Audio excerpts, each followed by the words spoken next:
I never thought I'd be writing one of these posts, but here we are. I, 34M, have been married to my wife, Sarah, 32F, for 8 years. We've had our ups and downs like any couple, but I always thought we were solid. We had fun together, we communicated well, or so I thought, and we both worked hard to support each other's goals. But lately, something feels off. Sarah started acting differently a few months ago. At first, it was little things, being on her phone more, giggling at texts, and turning the screen away when I walked into the room. I joked about her having a secret boyfriend, expecting her to laugh it off like she always did. But this time she got defensive. "Ugh, don't be ridiculous," she snapped. That was my first red flag. Then came the late nights. Sarah used to be a homebody, she'd rather curl up with a glass of wine and a true crime documentary than go out. But now? Suddenly, she had a new work friend group and was constantly going out for drinks. She'd come home smelling like a bar, slightly tipsy, and always in an oddly good mood. Too good. I told myself I was imagining things. That I was being paranoid. But then, something happened that I couldn't ignore. So, one evening Sarah was out with her work friends and I was at home trying to relax. I don't normally snoop, trust me, I've always respected her privacy. But that night I was feeling restless. Something didn't sit right with me and I was just curious. I'd been hearing about her friend Jake a lot lately, but never in any detail. Every time I asked about him, she'd brush me off with a half-hearted, "Oh, he's just a colleague. Nothing special." But that night, my curiosity got the best of me.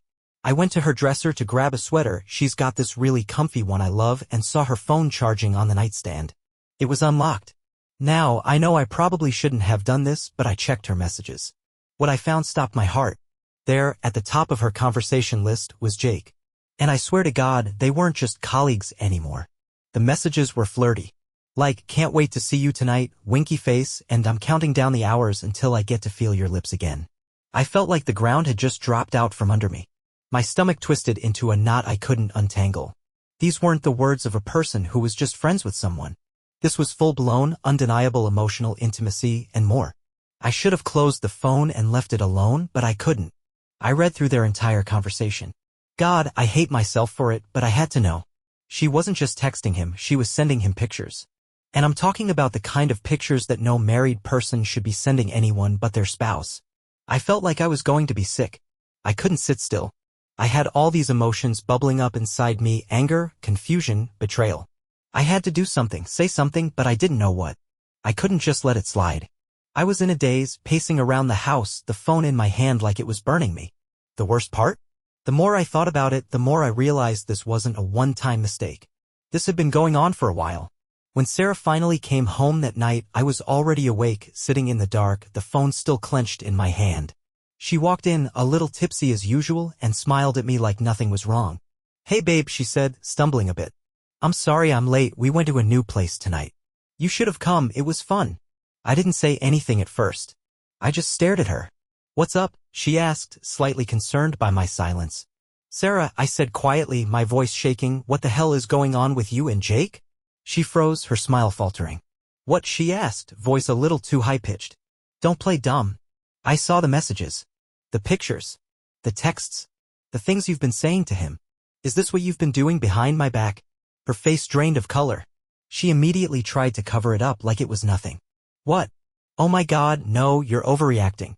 Those are just flirty messages. It doesn't mean anything." I couldn't even believe the words coming out of her mouth. "Doesn't mean anything?" "Sarah, these aren't flirty messages, these are intimate. You've been sending him pictures that I should be the one receiving. What the hell is going on?" She turned away from me then, and I could see she was trying to hold back tears, but her eyes were darting around the room like she was looking for an escape.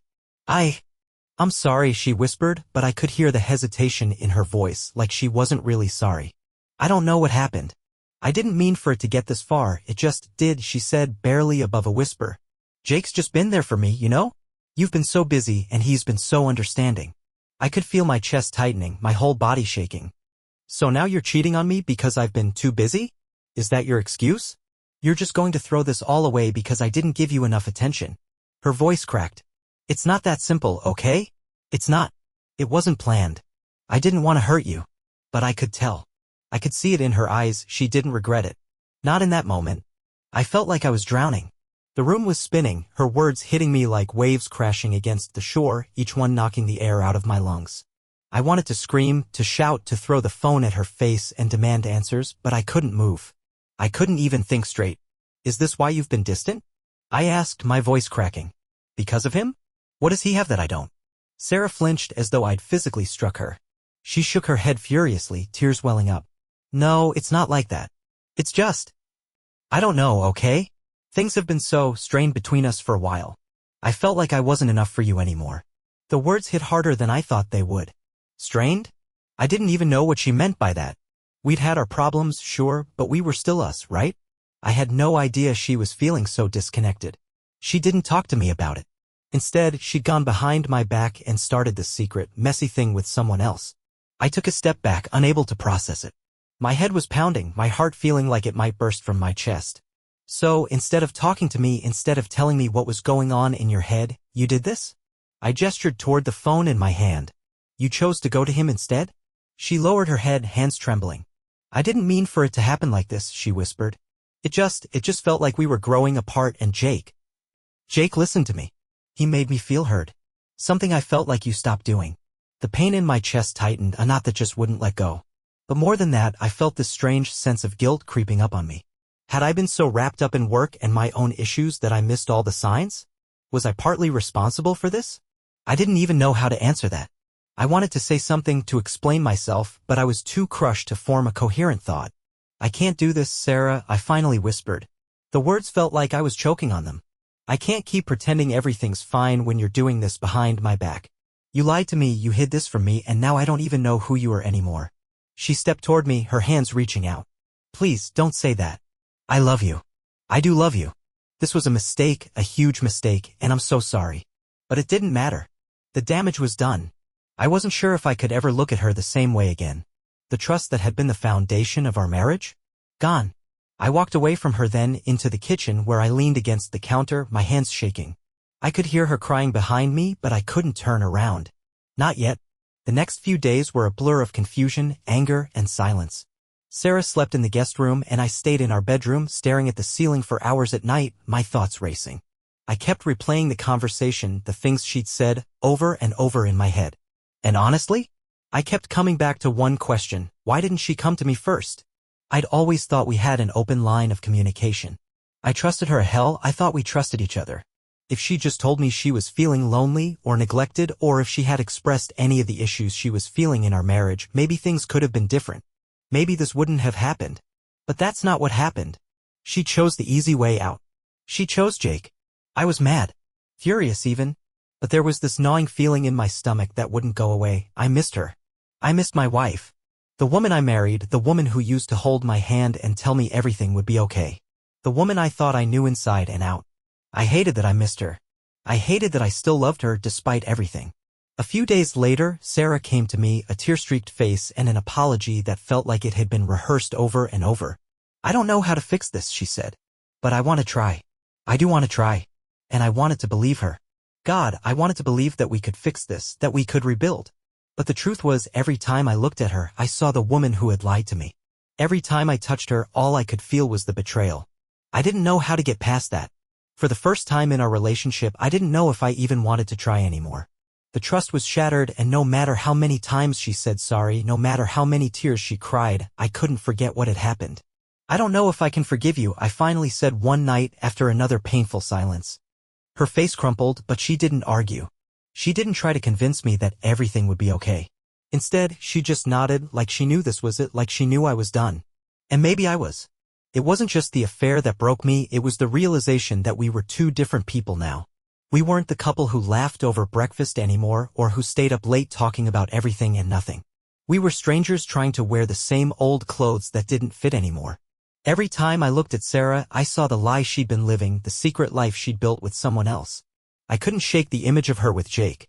I kept picturing them together, laughing, kissing, being happy. And it ate me alive inside. I tried to push those thoughts away. I tried to be logical. Maybe this can be fixed, I told myself. Maybe we can rebuild. People make mistakes. But every time I told myself that, I heard her voice in my head, the voice that had been so convincing, so apologetic, but never truly transparent. We went to couples counseling. I thought that might help us. I was willing to try anything. The therapist asked Sarah why she hadn't come to me when she felt neglected. I didn't want to hurt him, she said, as though it was the most natural answer in the world. But I heard something else, something I didn't want to admit to myself. She never thought I would find out. That hit hard. She didn't think I would ever find out. And that was when it hit me, the way she'd been lying, hiding, sneaking around. It wasn't about a mistake. It was about disrespect. She didn't value me enough to be honest, to be real. She didn't think I was worth the truth. I started pulling away more. The emotional distance between us grew by the day, and the more she tried to reach out, the more I pulled back. I couldn't handle it anymore. I was suffocating in the guilt of feeling like I was the one who wanted to stay while she was the one who'd moved on long before I found out. And that's when it happened. One evening, a week after our last therapy session, I came home to find her sitting in the living room, holding her phone, her eyes red. "Jake texted me," she said quietly, voice barely above a whisper. I didn't even know how to react. "What about him?" I asked, already feeling that same knot of frustration tightening in my chest. She swallowed hard, her eyes darting to the floor. He's asking me to leave you. He wants me to move in with him." I felt like I had been punched in the stomach. It wasn't the fact that she was still in contact with him, it was the reality of it. The fact that this wasn't just some fling, some momentary lapse in judgment. This was serious. She was considering leaving me, the man she had married, for someone else. That was my breaking point.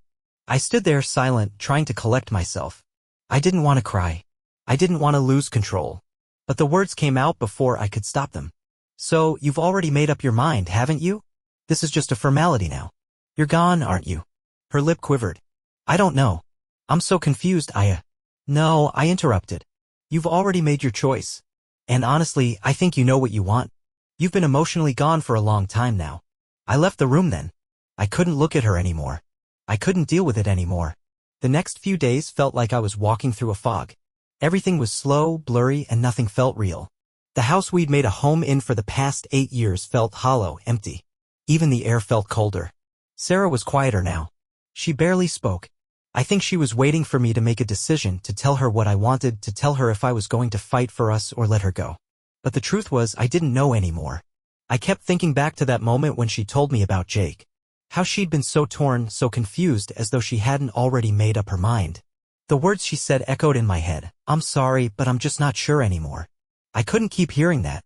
I couldn't keep watching her try to figure out which man she wanted. It wasn't fair to either of us. That night, I sat her down in the living room, the same one we'd spent so many evenings laughing in, and I knew this was it. The moment we'd both been dreading. "Sarah," I said quietly, taking a deep breath. "I can't keep doing this. I've tried to work through it. I've tried to forgive you, to make this work. But the truth is, I don't trust you anymore. And that's something I can't just fix." Her face crumpled, and I saw the pain flash in her eyes. But she didn't argue. She didn't beg me to stay. She just nodded, slowly, like she'd been expecting this. "I know," she whispered. "I understand. I didn't want to cry. I wanted to be strong. But it was hard. It was hard to let go of someone you thought you would spend your life with." "I've tried," I said, my voice breaking. "I've really tried. But I can't keep living like this. I can't keep pretending we're okay when we're not." She wiped her eyes, and for a moment I saw the woman I married, the one I still loved deep down. But it was too late. The distance was too great now. "I think it's time we let go," I said, more firmly this time. Sarah stood up slowly, her shoulders slumped. "I'm so sorry for everything," she said, her voice barely a whisper. "I never meant to hurt you. I thought I was doing the right thing." I shook my head. "I know you didn't mean to, but it doesn't change anything. It's over." She took a step toward me, but I held up my hand, stopping her. "Please, don't." The finality of it all hit me like a truck. I felt this weight lifting off my chest, relief, yes, but also a deep ache. Saying goodbye to someone you thought was forever, it's like burying a part of yourself. We didn't say much after that. The next few days were spent gathering her things, finding a place for her to stay, and sorting out the logistics. It was all mechanical, businesslike, because everything else had already been stripped away. And then, one evening, she was gone. The days after Sarah left felt like a strange, surreal blur. The house was empty, the silence deafening. It was an odd sort of peace, but there was a heaviness too, a weight I couldn't shake off. The place we had built together, our home, no longer felt like mine. Everything I looked at reminded me of her, of us, and how quickly it all unraveled. I spent the first few days just existing, numb to everything around me. I ate out of habit. I slept out of exhaustion. But my mind was always busy, replaying conversations, thoughts, memories. I couldn't stop thinking about the moments we'd shared, the love we'd once had. All of it felt like it belonged to another life, a different version of me. I remember sitting on the couch one evening, staring at the spot where we used to sit and watch movies together, laughing at dumb jokes. Now it was just a cold, empty corner. I knew Sarah had already packed up most of her things, but she hadn't taken everything. There were still some of her clothes hanging in the closet, her favorite books on the bookshelf, and her coffee mug on the kitchen counter. The thought of touching any of it felt like I was just pretending things could go back to how they were. But I also couldn't bring myself to get rid of it. Not yet. I texted a few of my friends, not really knowing what to say. I didn't want to talk about it, didn't want to admit to anyone how broken I felt. But I needed something. Anything. One of them, Matt, came over the next night. He didn't ask questions at first, just brought a 6-pack of beer and sat with me in the silence. He knew. We'd both been there before, familiar with the weight of betrayal. I know you're hurting, man, he finally said after a long pause. But you're gonna get through this. One day at a time. I didn't reply. He didn't need me to. We sat there for hours, just talking about random stuff, trying to fill the emptiness with something else. I wasn't ready to face the bigger feelings yet, but I knew I couldn't keep avoiding them. The anger. The sadness. The confusion. After Matt left, I finally broke down. I didn't even realize I had been holding it all in until then. Sitting in the dark, I let it all come out. Tears, rage, fear. It was like the floodgates had opened. I had been holding it all together for so long, trying to make decisions, trying to move on, but the truth was I wasn't ready. I wasn't ready to let go. And then, in the middle of it, I realized something. Something I hadn't allowed myself to acknowledge before. I wasn't just angry at Sarah. I was angry at myself too. I had let things slip between us. I hadn't seen the signs. I had been blind to her emotional needs, too consumed with work and my own stuff. I wasn't blameless in all of this. The guilt started to settle in, along with the pain. And for the first time, I allowed myself to feel everything, not just the hurt she caused, but the guilt of not being the partner I should have been. I wasn't perfect. I had failed too. But I knew I couldn't let this destroy me. I couldn't let the guilt and the anger swallow me whole. The only thing I could control now was moving forward. I didn't know what that looked like yet. I didn't know what my future held or who I would become after this. But I had to try. I had to get my life back. Even if it meant learning to let go of the past. I still loved Sarah. That was the hardest part. But love doesn't fix everything. It doesn't erase betrayal or rebuild trust once it's been shattered. So I started with the small things: getting out of bed, eating better, reaching out to old friends, taking care of myself. I knew it would be a long road. But the first step was accepting that I couldn't keep holding onto something that wasn't there anymore. Sarah had made her choice. Now I had to make mine. The weeks after Sarah left were some of the hardest of my life. There was no clear path forward, just a fog of confusion and raw emotion. I was still processing everything, but I was starting to find moments of clarity amidst the chaos. I knew I couldn't just wallow in my pain forever. Eventually, I had to figure out what kind of person I wanted to be moving forward. I had to learn how to heal. I began by focusing on my work, which had always been my safe space. I threw myself into projects, trying to distract myself from the void Sarah left behind. But it wasn't a permanent fix. I was just delaying the inevitable emotional reckoning. I also started hitting the gym more regularly. It wasn't just about getting in better shape though, that was a nice side effect. I needed something to channel all that pent-up anger and frustration. There was something cathartic about pushing my body, forcing my mind to focus on the physical rather than the emotional for just an hour or two. It helped clear my head. And then I finally took that step. I took a deep breath and started seeing a therapist. I hadn't wanted to go at first. I'd always been the type to keep things to myself, to figure things out alone. But my friends and family had been encouraging me to talk to someone, and after a lot of resistance, I realized they were right. I couldn't keep pretending I had all the answers. My therapist, Julie, was patient. She didn't rush me.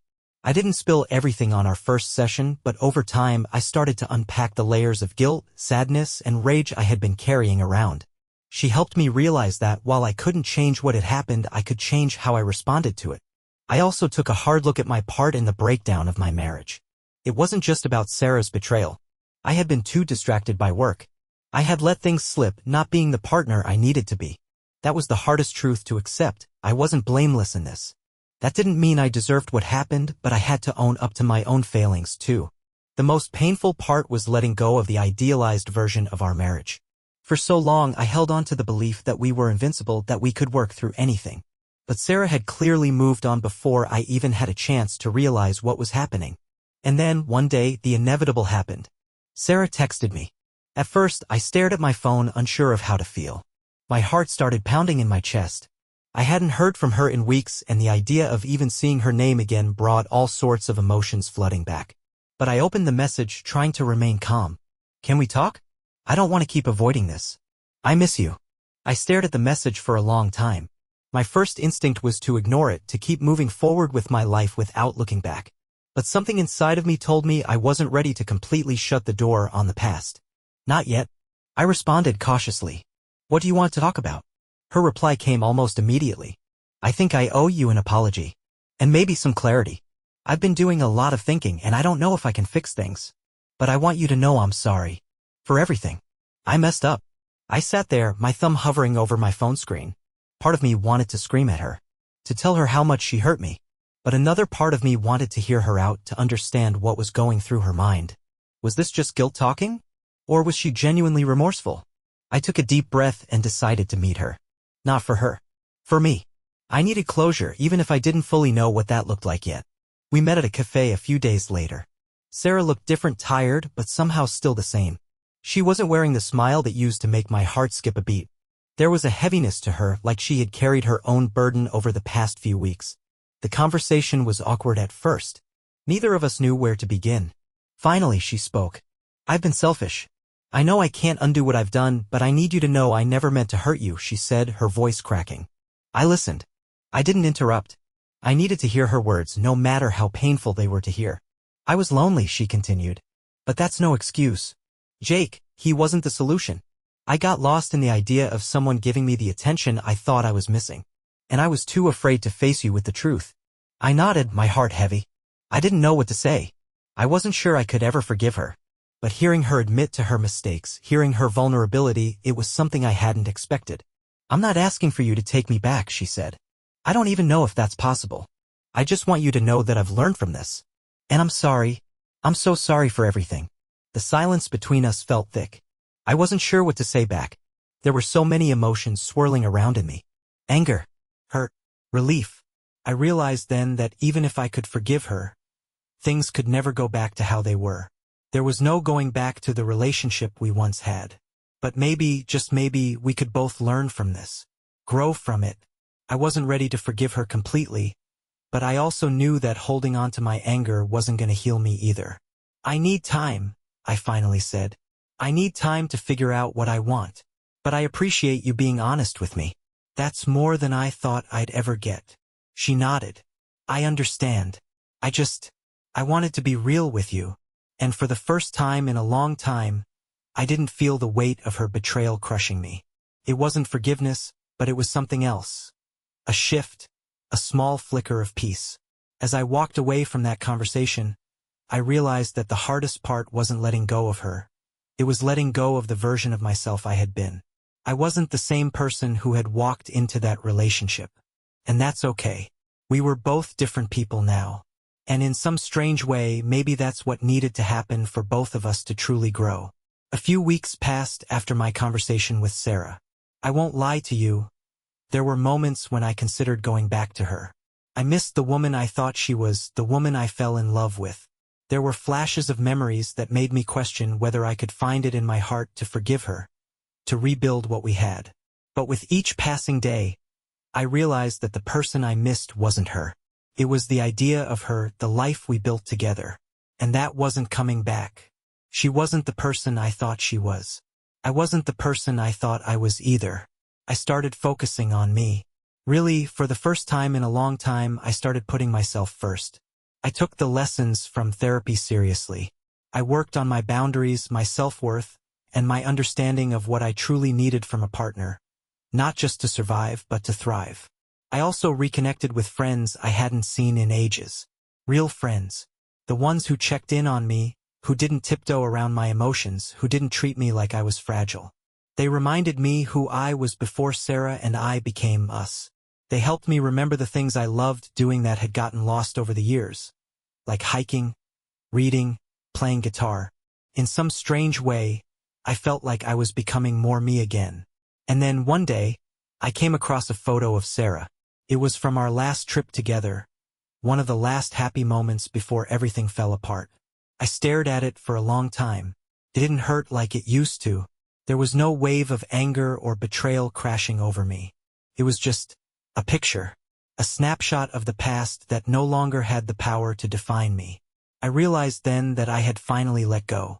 Not because I had forgiven her, but because I had stopped needing her to apologize in order to heal. I was no longer holding on to the hope of fixing something that was beyond repair. The relationship we once had wasn't meant to be fixed. It was meant to teach me something.